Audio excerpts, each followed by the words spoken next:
Alright gang, so in my previous videos I neglected to show you the radio, so let's take a few minutes and I'll show you some of the features for this $250 double DIN radio pushing out 25 watts per channel, which is more than enough, which came with a backup camera and a forward camera and a microphone, and I think that's just about it. And there's some other additional components behind, but we won't talk about them right now. Check it out. Right now she's syncing up. All right, so now she's synced up. So this is CarPlay. So that's the CarPlay. But before we get into CarPlay, that's the radio itself. I threw in the Corvette background. So there's your phone, there's your CarPlay, your settings, music. I can do a steering wheel setup, which I'm not really sure I'm going to do yet. I probably won't. This is the forward camera. So that's the camera that I have right up there recording.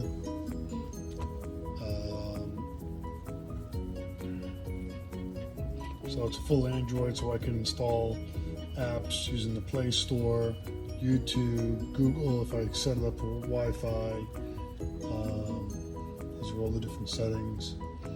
But what I like about this is, what's that button there? Is that the forward camera? It might be the rear camera. But anyway, so what I like, one of the things that I like about it, obviously it's touchscreen, but some of the different settings. Actually, you know what, this is what I wanted to show you, sorry. This is kind of cool, this ODB check. So if I have the proper Bluetooth OBD2 Bluetooth adapter for Chevrolet, I can tie into the computer system and I can get stats from what the computer is showing. So that's in real time. And the same thing with the tire pressure monitoring service, so I can monitor my tire pressures through the radio instead of using the computer.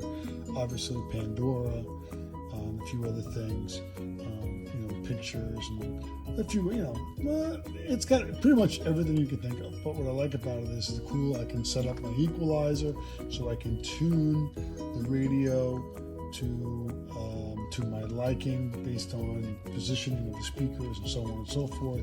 I can set crossover points, which is very helpful, so that way I don't overdrive my speakers, because I have a tendency of doing that. So here I have it set at 50 hertz for the 6x9s that are in the door. So I'm going to protect them so they don't get too much bass. I can do a little bass boost if I want, so on and so forth. Oh, and there's also a sub, so I can monkey around with the sub settings. I haven't done that yet because I haven't installed the sub, but I can do a crossover and adjust the bass output from there as well. I can do different sound fields, and if I want more of a driver or a co-pilot centered sound range, I can do that. I don't usually use that feature, but it's nice to have. Anyway, that's just some of the features in the equalizer. But overall, this is a really nice radio for the money. Again, $250. The only thing I didn't have to get, I had to get a couple of the RCA adapters because it only came with one channel for, so for example, the forward channel for RCA. So being that there's 4 speakers in the car, I had to get a splitter so I can split those channels into 4. And with the sub, it only gave you 1 RCA output for the sub. So again, another splitter to 2 RCAs for my sub setup. But that's no big deal. I mean, those items are cheap on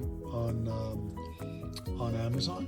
So again, in this radio, I don't have it mounted right now, so I can simply take this radio out and show you just how thin it is and some of the wiring that we have back in there.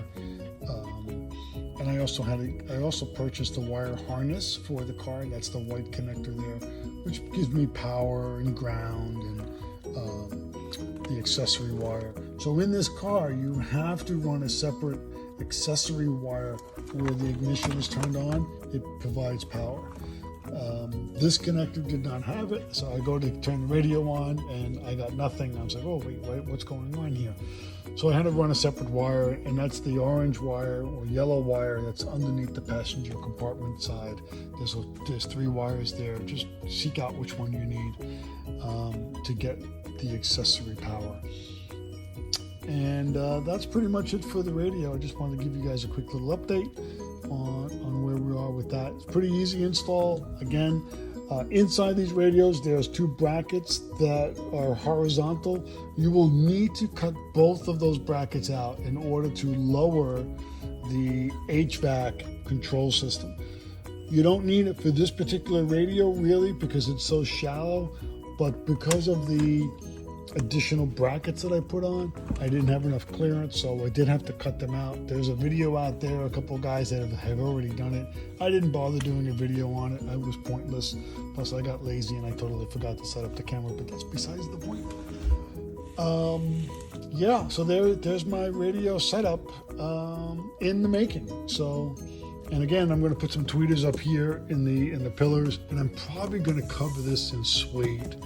I'll do a video on that as well because I did that with the boot because the boot was shot.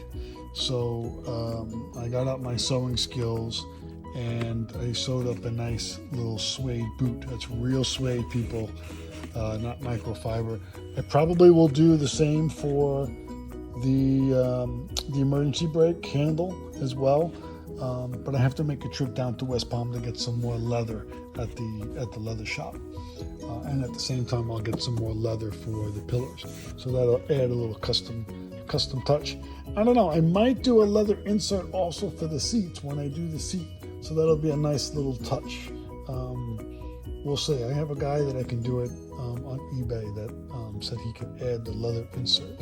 Sorry, the suede insert. So anyway, okay, gang, just wanted to give you an update.